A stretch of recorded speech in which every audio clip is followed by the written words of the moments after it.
Okay, welcome everybody. We have invited you to the 10 steps to the perfect party. So, as you guys probably know by now, I'm Sandra Race, and here's some contact information if you want to get in touch with me. But I'm super excited. Tonight, I have Caitlin Race Sprinkle with me. Hi, Kate.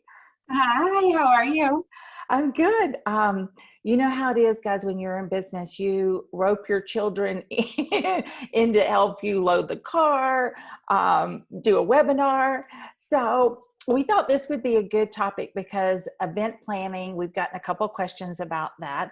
And instead of just giving you some tips, we thought it would kind of be fun to break down a specific party that we have put together. And Caitlin really did the majority of it and slash all of it.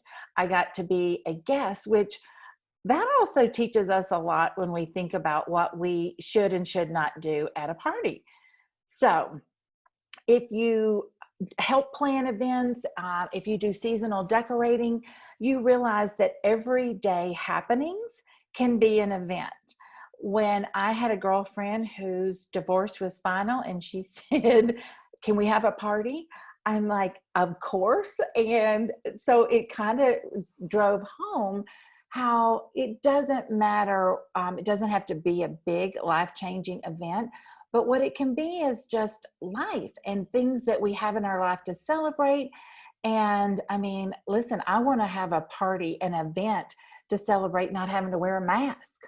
I mean, I mean, who is with me on that one? But so just recognizing the opportunities to have a party. So the first step to getting your brain wrapped around the perfect party is, what's the purpose of it? Is it to celebrate? And let me tell you, I could have built slides and slides and slides of a reason to have a party. But you can name it and you can have a party over it, an event over it. I met a lady one time and she was getting her nails done and she was turning 90. And she said, "When you get this old, it's not a party, it's like a season." So we can have seasons to celebrate. So our purpose for this event, this webinar tonight to break down is, it was Jack's first birthday. And I'm going to make sure my Caitlin and my pictures are not on top of him. So Jack was turning 1. And as you can imagine, that was a big deal in the Sprinkle house. Um, So let me flip this. So the other thing we want to talk about is, what is the theme of the party? So Caitlin, tell them a little bit about how you came up with the theme for Jack's first birthday party. Sure. I am married to a golf lover. So anytime that we can blend golf with a party and a cocktail, we are all about it. So unfortunately, I wasn't able to have the cocktail, but we could support the golf theme. So for a gender reveal, my husband hit a golf ball. So we thought for our son's first birthday that we should kind of play on that. So we went with our hole-in-one theme party because we figured, well, he's only going to turn 1 once, and let's kind of play on that theme where we can. We kind of teeter-tottered with maybe like the master the first year, but we thought maybe we could use that down the road. So that's kind of how we landed on hole-in-one, just to keep in trend with the golf theme and control it as long as we could. But yeah. Yeah, until your honoree, kind of dictates what you're going to do. But so when you think about themes, you have your typical birthday theme. You could have what your honoree loves. In this case, it was what the father loved. And, or, even theme parties, when you can, if it's the middle of winter, in the middle of, we've got snow coming down, you might have a ski party. So seasons can lead us to a theme. Or the other thing is existing elements. If you already have a pool in your backyard and it's the birthday party and it's summer, pool parties are a logical theme, but it's so much easier to decorate and plan and wow your guest and the honoree when you have a theme. So I've got us over the, okay, there we go. Um, so the third thing we want to talk about, the third step, is the creative process. How you come up with this. I mean, Caitlin and Tom sat around and they could brainstorm what would we want Jack's first birthday to be. And by having this brainstorming session, that's where that creativity just, it starts flowing. You know, you can prioritize your ideas. You know, throw out any idea. In fact, we were just talking about this a couple weeks ago on the Real Decorators. Having that freedom, that round table to toss anything out, is really where you have the best ideas, where they come from. So throw out any idea. Even when you come up with, okay, I like golf, or Caitlin, like she said, the Masters or something like that. It was still golf, but let's say she had picked the number one or something. So you would just focus on what are our possibilities, and then brainstorm on those. Even if you're stating the obvious, you know, okay, he's one hole in one, you know, but you know, you think if you're in a group that you don't have that freedom to throw those ideas out, you might hold back, like, okay, of course it's one, you know, those obvious ideas, but throw those out. Then you get to build on each other's ideas. Allow reputation. If you need to say a thought again, say it again. And think about that 80-20 rule. You know, 80% of the ideas that you throw out, you probably might only focus on 20 of them. And then the 20 will lead to some end results. So I really did, you guys know, I don't know, some of you may know that I started out in advertising. And one of the things that I was so impressed with is on a Monday morning, we would sit around a round table. It would be me, who'd been there a minute, who had just graduated, with the president of the company. And so one of our clients, it could be tires, but it was a very safe zone to throw out ideas. So you could have that main topic, like this example, in the middle, but then by throwing out ideas, you might come up with, okay, what do I want the party to look like, feel like, those kind of things. So you end up with a topic, but it's basically supported by some really good ideas thrown out. I think you have more of a successful event when you could bounce ideas. I think just even in a meeting in general, but I think whether it's one people or four people, I think there's definitely a limit. You don't want everyone's opinion. I'm playing the bachelorette party right now, and that, you know, too many hands in a pot is probably not the best thing. But I do think that there's a lot, you're more successful if you can at least bounce it off someone, or think, does this sound silly, or am I on track here? So That's a good point, Caitlin. And, you know, somebody, you know, like you've got girlfriends, let's face it, and guy friends that may not follow your same stream of thought or ideas. And you may be going, okay, no, no, no, no, no, no, no, you know, but that 30th idea might be a really good one. So, so if you're in that room and, you know, thinking about ideas, I love working with teenagers, or even, you know, younger kids, because they know exactly what they want, what they'd like. Like Caitlin said, it's probably only going to be a few years before she's not going to have any input in the, the theme. But by giving these clients inspiration sites, this was one for Caroline's birthday. We just pulled some ideas. Caroline could help, you know, pin things that she liked. But that's how you get to know your client. And let's face it, if that client is old enough to talk almost, then they have their own ideas, and you want to honor that. So again, we're talking about creative, the creative process, and having inspiration is a great way for you to end up with a great idea for your client or your grandson.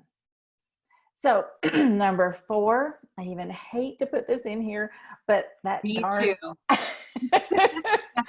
In fact, guys, Caitlin has tell them what your doormat says at the Oh, front.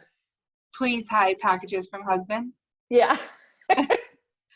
So, and in fact, we have this cute little sign in both of our offices that says it's an add to the cart kind of day. So, so the budget isn't something that any of us like to necessarily think about, especially if you have a client that is trying to throw an event or a party, where you want it to be memorable and stand out and, you know, hit all of those points that you want to wow.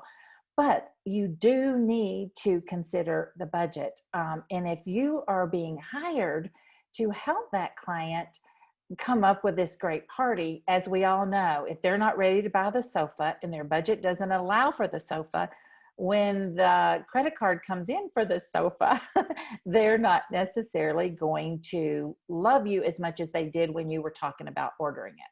So the same thing as goes with the event, whatever it might be. So Caitlin, did you, I even hesitate to ask this, did you sit down and put pen to paper, or did you kind of mentally have an idea for the budget? And this is being recorded so my husband could hear this. It was probably more of a general ballpark. I was hoping to kind of stay in that 350, maybe 400 range. And that was food, invites, which I know we'll get to in a little bit, as well as, you know, decor and a lot of different things. And to me, it was, I like to mix, and I'm sure that, you know, you've informed everyone of this, but mixing kind of those high pieces with those low pieces. So I mean, I got some custom stuff from Etsy, but then I would get some stuff from the Dollar Tree. I mean, things that, you know, utensils or serving items that I just, you know, I didn't need to keep and I needed to be able to serve. It was also hosted during COVID, so we had to play into that a little bit more of, you know, just being more budget friendly with more grab and go items versus, you know, Yeah. and that type of thing. So that was, you know, I never looked back on it to see if I checked all of it. I think it'd be a great thing to do. So do as we say, not as we do. But you know, that's a really good point. The first point you made that I want to hit on is the budget a lot of times is directed by how many guests you're having. So how many guests did you have at this first birthday party? we probably had about 20 plus, I would say. But yes, to that point, I mean, I'm ordering things, you know, whether it's little swag bags, food, drinks, and then, you know, what type of, you know, alcohol are we having, you know, what's kind of playing on there. So, and who's coming. We had a lot more kids at this birthday party than probably ever before. So that played into, okay, how do we adjust that? So, and are they going to eat as much as adults are? So there's a lot that factored into it. So I think, you know, like I said, we'll get to a little bit later, but having an RSVP date or just things to really make it easier for you as that event coordinator or host or assistant event coordinator, to really make sure that you are having everything teed up from the get-go. And along those lines, one of a good reminder for me was when Caitlin got married, to rent the chargers at the place setting was like $8.95. I got them from the Dollar Tree for $1. So yeah. So, and after the wedding, it was like, open my trunk. Okay, you take 24, you take 24. But that was not the party favor or anything. But, you know, there's ways to honor the budget in creativity. And that's where we come in as event planners. And this is probably a good time to share with you. I never claimed to be an event planner when I started my business. And I'd probably been in business about a year. And I had a client call me and she said, hey, I want to book some time. I'm like, great. What are we working on? And she said, I'm hosting a reception at my house. It's going to be a small event, but I want you to help me plan it. And I'm like, okay, I don't do event planning. She goes, oh, I know, but I like your ideas. And I'm like, okay. So when that happened like the third time, I thought, okay, I will do this for clients because, it goes back to that know, like, and trust factor. When a client trusts you and they like your ideas, they want you a part of anything that requires creativity. So that is just something to remember. And your good ideas are also is what saves them money. So we want you to be aware when you are thinking about the budget and your planning and your creativity, look at apps that could be out there. Weather apps, guidelines for how much food that you're going to need. If you have a party for 20, plan on X amount of food. We tend to over buy the food just because one of my biggest fears in any event, I don't care if I'm having the neighbor over for dinner, is running out of food. I would just, They won't come back. That's right. And That's even right. when people say they're not hungry, they're hungry. That's right. And we've learned that if you create that fun event, that fun party, that, your house is enjoyable, you're relaxed when you're throwing this event, people tend to stay longer. And it's almost like now we're at the midnight snack zone. We've just had that.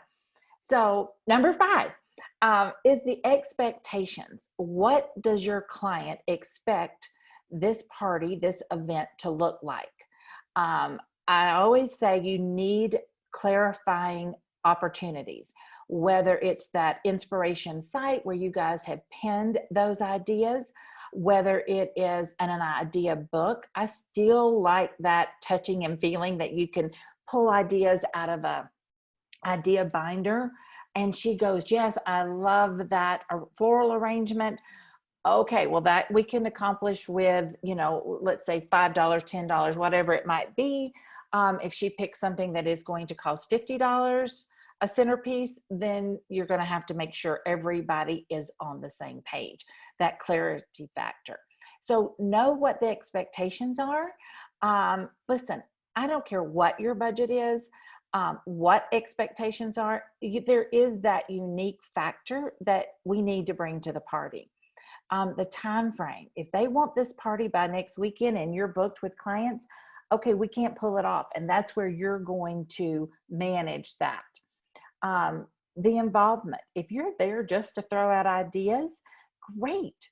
That means that you're not going to have to be involved the day of the party because you want to also make sure that you have made it clear how much your part's going to be and their involvement. Obviously with this party, I did not have any involvement, which was great. I got to, like I said, be the guest, but the expectation part when you're helping a client is to make that really clear. Now's probably a good time to remind everybody, this webinar tonight is a small little excerpt from the event planning class.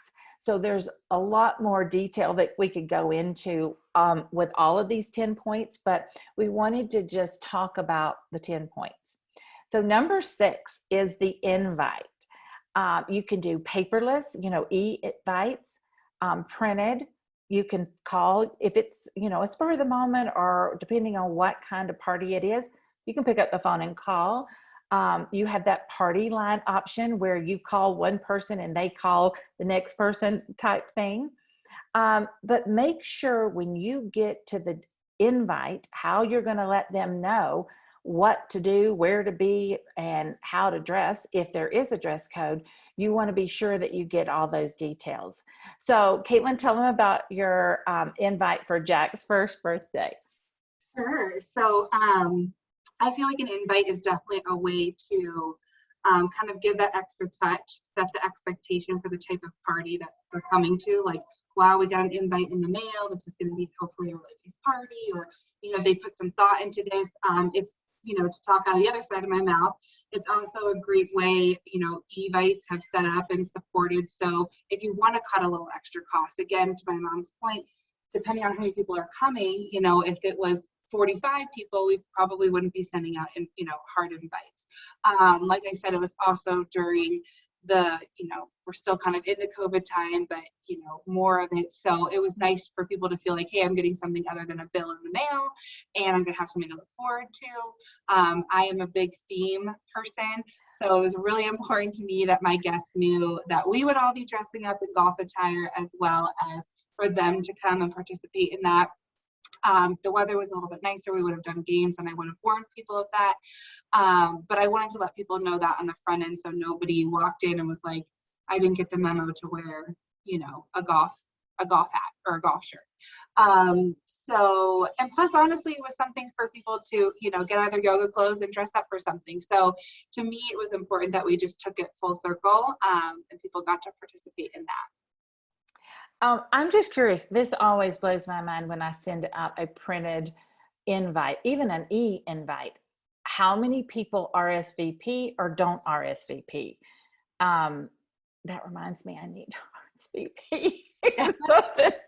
So, but put it on your calendar, because people are planning like how much food, like we were talking about with that budget, because that might be where they would make some changes.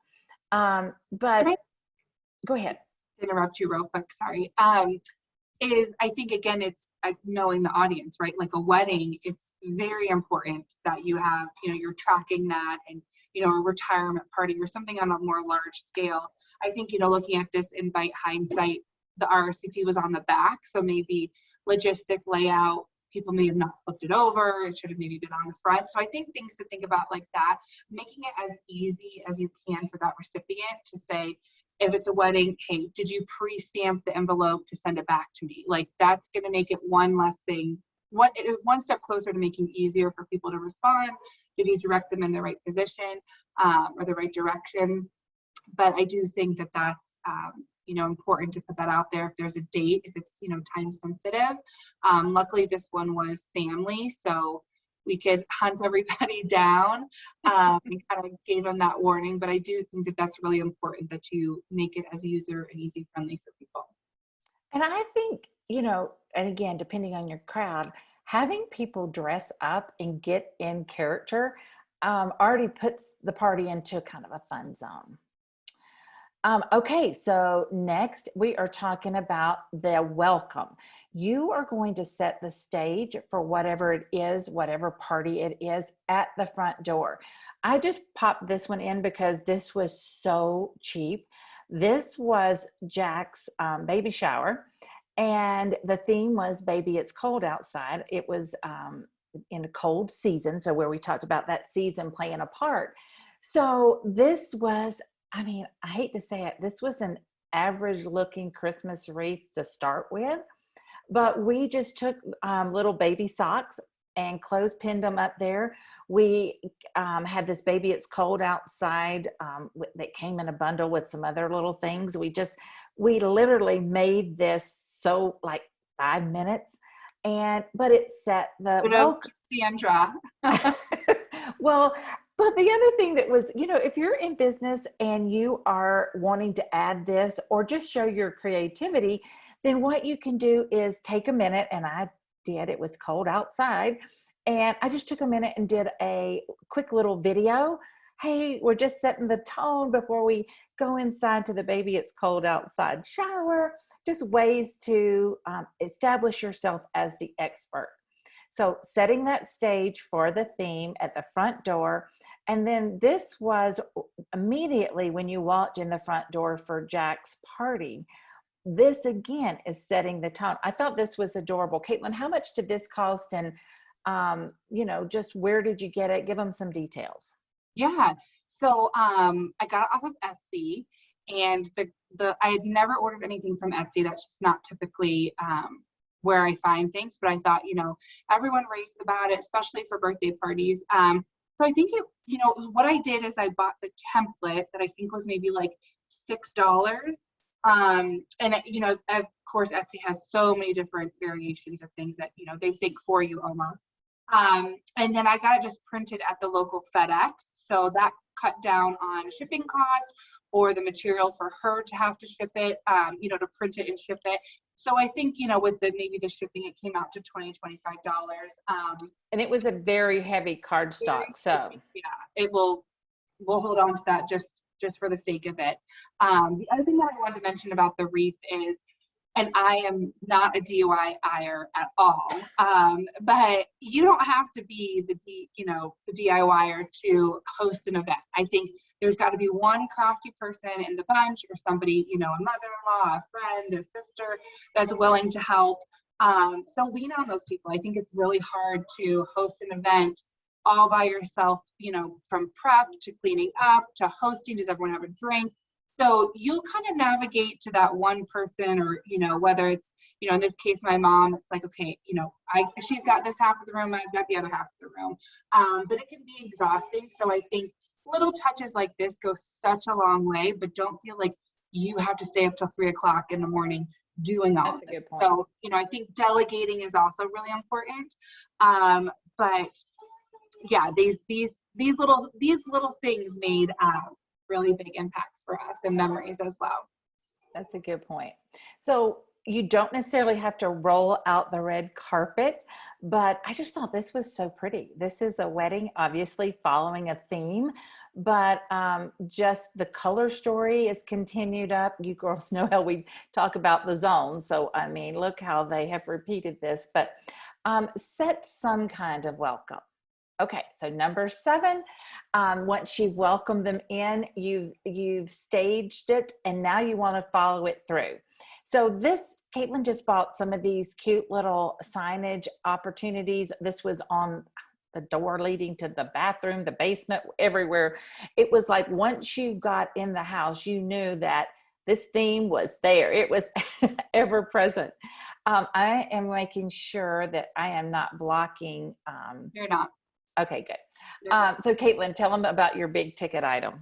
Yes. So this was probably my splurge item, and I did not even warn my husband it was coming, because I just said, you're going to love it. It's going to be great. It's going to totally play on the theme. And it did. And again, from Etsy. And I love that I'm saying their name so much, because I've never ordered from them. So found this little golf caddy onesie off of Etsy. They had a ton of different sizes, and then you could get the name custom made on the back. So that was his golf themed outfit for the party. A little bigger than anticipated, but it was more of a pricier item. It was under 100. It was under 100. It was probably like $90-ish. Which, looking back, that could have, again, been a way we cut costs and put them in something else. But to me, that was just something I had seen, when I was pregnant with him. So I had always thought about putting him in, a cute little outfit like that. And it fit his whole in one theme. And we've talked about those unique things and those wow moments. Being present there, that was one of the most talked about items that was at the party. Oh my gosh, where'd you get that? That's so adorable, because you don't see that everywhere. And something we'll keep forever, along with, the food's not going to be remembered, but we'll have that outfit for a while. I don't know, that food was pretty memorable. I'll show you in just a minute. So, okay, don't forget opportunities to use lighting, unique lighting, even if it's the little remote lights underneath. I still love this, and I know it's been around, but the glass blocks that you literally will put somewhere in your house, but those black glass blocks, and you can put colored lights in them, put the glass tray, and the light comes up through the food. It's just, unique moments to light things up, and look for those. Okay, so number 8, the next step is food and beverage. What is really nice about the food and beverage, let's say you're doing a buffet, when you're, 20 people, and depending on the size of your home, more than likely you're doing a buffet. So this is where your guests will linger the longest, because they're standing in a line. This is a way for you to have some budget flexibility, whether you want to make things, you want semi-homemade. I still love to get those little brownies from Costco and decorate the top, whatever color theme that I'm having, because I'm not making the brownies, but they're good. So probably better than if I made them. So those little details can have big impacts. Location is very important. and the being very practical and functional. I don't know why people do this, but you have a counter that had bar stools, with a back, and they put the buffet out. We can't get to the food. I mean, I don't care if it's your dining room table that you're now having the buffet going to circle around it, but you don't remove the chairs. So just really remember that practicality and functionality, and walk around with a tray, and see, is the tray plate too big, too small, whatever it might be. But think about this. And if you have the opportunity to separate your beverage center from your buffet line, do it, because you don't want that bottleneck that you get. Now, this was really nice. This was a tray, a tape piece of furniture that came from another room. And Caitlin, tell them kind of how you separated that and your ideas here. Yeah, so this is a folding table that we just had in our basement. That was our former dining room table, and then we just put some grass tablecloth cover over it to kind of bring in that little ambiance. And then we had pre-made drinks, or cups all together. I've gotten some stickers on those, and then some covers for the water bottles. And then you can't see it in this picture as closely, but we have little labels of what things were, and if they had alcohol in it, and if they didn't, again, since we had a lot of kids. And then right in between the golf clubs is actually his initials. So again, those little details make a big impact. So yes, so my mom's kind of hovering over that. But so again, just little things to, maybe not everyone on your guest list is going to notice that, but that you've kind of put in that extra mile, and there will be people that do. And again, we wanted the drink, which was probably going to be the most utilized area, to be out of the main walking way. I think as the host, or as the event planner, you are going to dictate that layout. You're going to set up the seating arrangement where they want the food, the drinks, because you need to kind of push those people to know where to go. And then I think definitely when it comes to food and beverage is, what's one less thing that people ask you for? So don't forget the ice, don't forget the scooper, the cups, the forks, the this, the that. I think those are little things that sometimes can get overlooked, that can make, as you're greeting guests coming in the door or into the venue, you don't want to have to be running around looking for XYZ. So this has made a lot of sense for us. You want to appear calm, but yeah. Notice how the theme is continued. We've got the beverage cart, we've got the watering hole, some of the I think I have it on the next one. All the titles of the beverages had something to do with the theme. Mm-hmm. And we wanted to make sure the colors went in theme too. We didn't have a rainbow happening. So yeah. Yeah. So here's some of our best tips. So test the food, make sure that it tastes good. Test the flow, how you're getting around. Mark the food. Notice the cute little golf ball. And these are just the little pinchers. I love the ones that pinch, because they literally you can just put your tab in there. I made some recently. I just went to Canva. I'd put shrimp and grits, whatever it was that I was serving for that event. But this lets your guests know what they're eating, and especially if they have allergies, which you hopefully know that before, but you may not. But then they can bypass it versus, excuse me, what's in this? And so now you're distracted again. Other ways that you can get, like we said, a lot of impact here is anything that could anchor the serving trays. Notice the grass right here that they put down. But Caitlin, how much did you spend on your serving platters? $1. That is where the Dollar Tree, if you do not shop there, you should start, because it is such a game changer. Things like that. I mean, they're plastic, but they looked nice. We had the tongs, golf tees we could get. I mean, we had a ton of those, but those are things you can get at the Dollar Tree. But again, those are things that if you want to keep them, you can. If something gets messy and you're not into repurposing things, you can let them go and not have to feel guilty that you spent $7 on it versus $3 for free. So. Right, that's a good point. So here's the very start of the buffet line. So again, just like the front door. Right when you hit the buffet line, you know what the theme is. These plates are inexpensive. Um, I can't say that we always had wipes at the beginning of our buffet lines, before. But like Caitlin said, COVID changed everything in our lives. But you rolled up cute little silverware. So the pimento cheese sand wedges, I mean, really, everything was so cute. So this was something that Caitlin's husband made. And if you're not familiar with pimento cheese sandwiches at a golf tournament, that is very popular at the Masters, right, Kate? Yep. So Tom made those, cut them in halves in case that was something you were into, but they were really good because they were homemade. And that's exactly what you would get there. So here are just a few of the menu items. Caitlin, just give them a little rundown real quick. Yes, so we had gotten some Chick-fil-A nugget trays. So we just called those our birdie bites. So if there's any golfers on the line, some of these names will sound familiar. And then we had Jersey Mike's subs in the middle. I just got, big giant subs and had them cut them in fives. Again, kind of knowing your strong suit and you're not. I'm not a cook. I'm not a chef. I don't want to be, especially when it comes to events. I wanted to make it easy. Can we pick it up? Can someone help me out?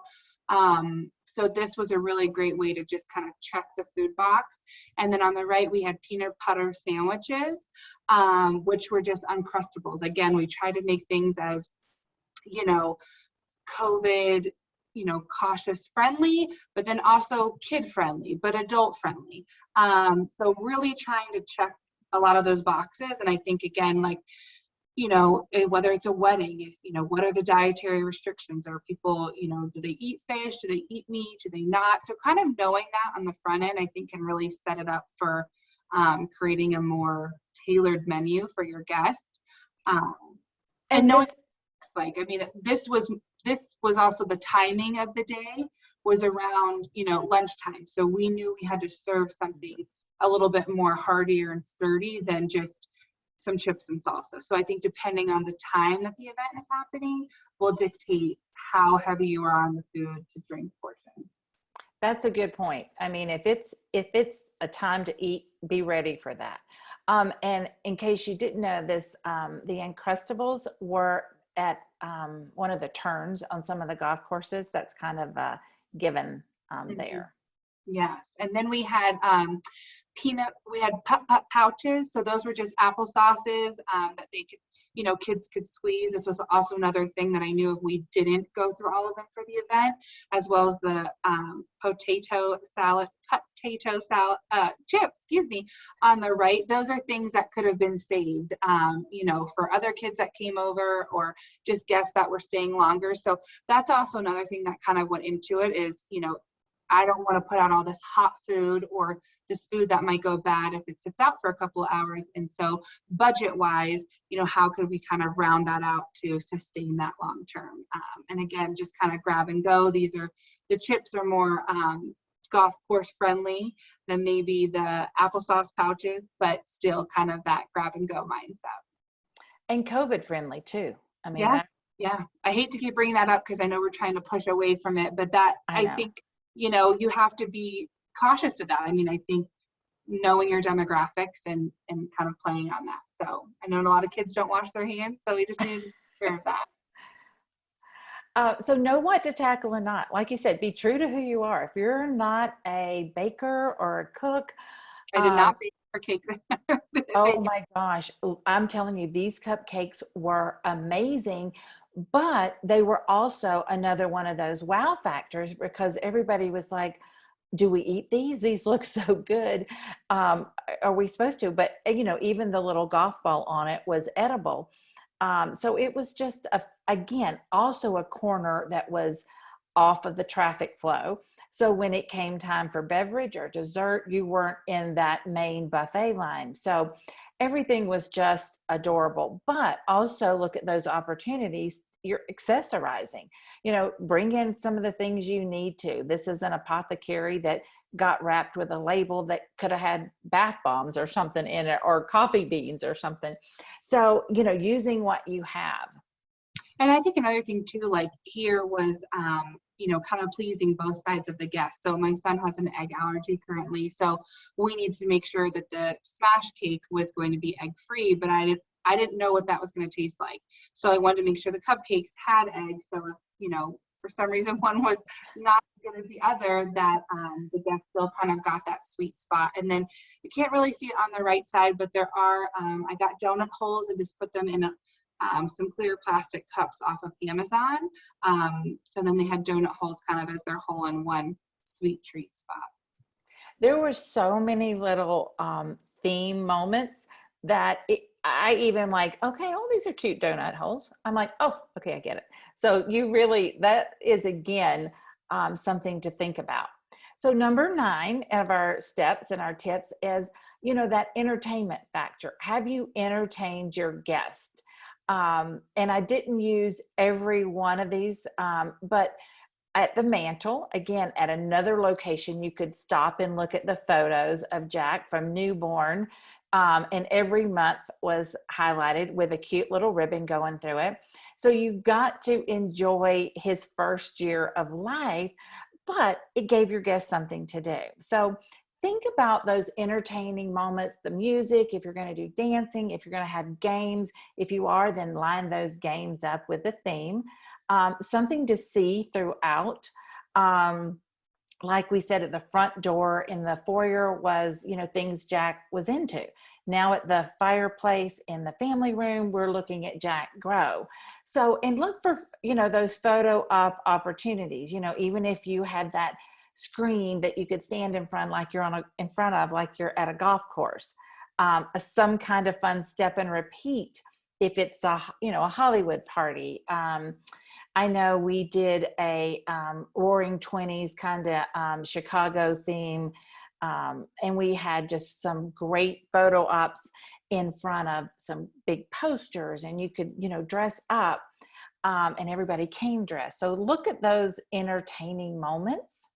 I think another one too that we, just thinking of baby shower, because we're kind of keeping on the baby theme, is we had printed out 26 blank alphabet letters for a baby shower.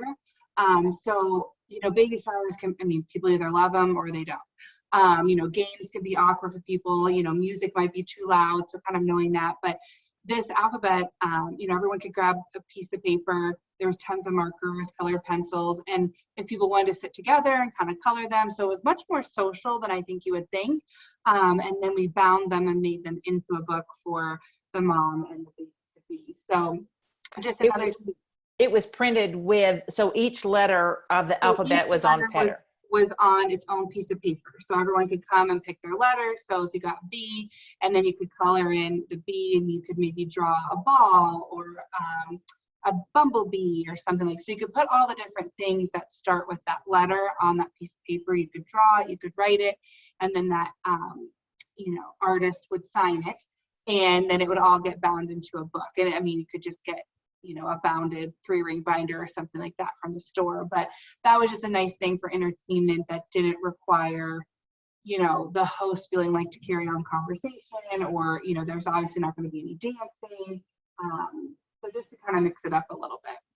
That's a good one. And like you said, it cost a $2 binder. Right. So here's just, again, we're still on the entertaining factor. So like for Caitlin's, Jack's first birthday with this golf theme, for $30, you could have a, grass putt-putt, type thing. Or if the weather permits, this is, playing golf in the backyard. This is Emma and her granddad. So it could be just a lot of fun ways to do it inexpensively, because think about it. Sometimes we already have the kids' golf set already, in the toy room. So this I just thought was adorable. So you want to make sure that you thank your guests for coming, for being a part of whatever occasion it is. But in our case tonight, it's Jack's first birthday. So Caitlin had these adorable little party favors. I actually opened one up and took a picture so you could see it. So Caitlin, tell them about those. Yeah. So again, I just had those little plastic. I don't know any other way to describe them other than sometimes when you're looking, you get a bath bomb or something from, Bath and Body Works, or even they have those clear plastic bags. Cellophane. Yes, thank you. So I had just gotten some green grass from Walmart. They had all different sorts of colors and stuffed those bags. And then we got just little chocolate golf balls, some plastic golf ball rings. I thought that might be cute for the kids. And then the big golf toy, I should say, is actually a straw. So that came in the pack at Amazon. They had those, which I kind of had to hunt for those a little bit, but I thought, well, gosh, everyone loves drinking out of a straw, and kind of plays on the theme. And then we got custom golf balls made with our son's face on it. So we really wanted to add a personal touch to, other than just some candies in the straw. So any golfers that do golf could keep that in their bag or maybe display it. So we just thought it was a cute little touch for our guests. And then there was a personalized message. Thank Yes. you for coming to my party. Yeah. So again, I think this was the last thing that the guests would get on the way out. So it was important to us really from start to finish. So that invite to the expectation of the party, to all the things that they got at the party, to now sending them off with the finishing touch. I do love the fact that you could hit a lot of different ages in there. So adult to kid could enjoy their party favor. And carrying that same theme, here was Jack's initials, here was his little pro shop. So think about ways you can make your guests feel special for coming. So even though we've just covered our 10 steps, don't forget the after party review. Was it a success? Did your guest of honor have fun? Did the attendees have fun? Because that's as important also. What worked and didn't work? I mean, the reason we know about flow is because we may have probably missed that at one of our first parties. Did you honor the guidelines that you set for whether it was the budget or what time you wanted to start, and anything like that, whatever guidelines you set for yourself? And were you able to have that wow moment? I think that's so important. You don't want to have the same party the same dishes even. I have loaned out my Fiestaware dishes. I can't tell you how many times, because one of my girlfriends is having, a party that would suit them for. So, and that's what's great, having a peer group where you can share things, even if it's the energy. Like Caitlin said, she could have somebody swing by and pick up the Chick-fil-A nuggets. And again, don't forget, you better be ready when they call you. So if you are interested in adding an event planning certification to your service list, here is your special for being with us tonight. It's normally $7.99 till June 10th. You can get it for $299, and then after June 10th to June 24th, you can get it for $349. What we're going to do is, and here's a curriculum overview so you get an idea. We're going to record it live again. It's time to do that. I always like to update things. So we're going to start recording it on that Friday after the 10th. I think it's the 12th. I'm sorry, that just slipped my mind. So that gives everybody time to take advantage of this $299. So this is how you would sign up. It's a little bit different since we are recording it together. So this is the DSA event planning page. You just go here, click this link if you're before June 10th. After the 10th, that comes down, and then you'd have to click that link. So we have loved putting this together. Caitlin and Jack and I, thank you for being part of this. You can tell this might be a little bit towards the end of the party for him. He's getting a little tired. But thank you guys. If you have any questions, as always, reach out to us. Let me make sure, see if we have any questions. Doesn't look like we do. Yeah. Okay, so if you have anything if you have anything that you want to, um, ask Caitlin where she got it, just feel free. You can email me. Oh, thank you, Betsy. We appreciate everybody being part of this. And it's all about education on the last Tuesday. And if you have anything you want us to talk about, we would love to bring that to you. So email us. Okay, info at the Decorating and Staging Academy or info at the-dsa.com. Thank you guys. Thank you, Caitlin, for kind of giving us a behind the scenes. I am glad to be here. I can't wait to see everyone's event.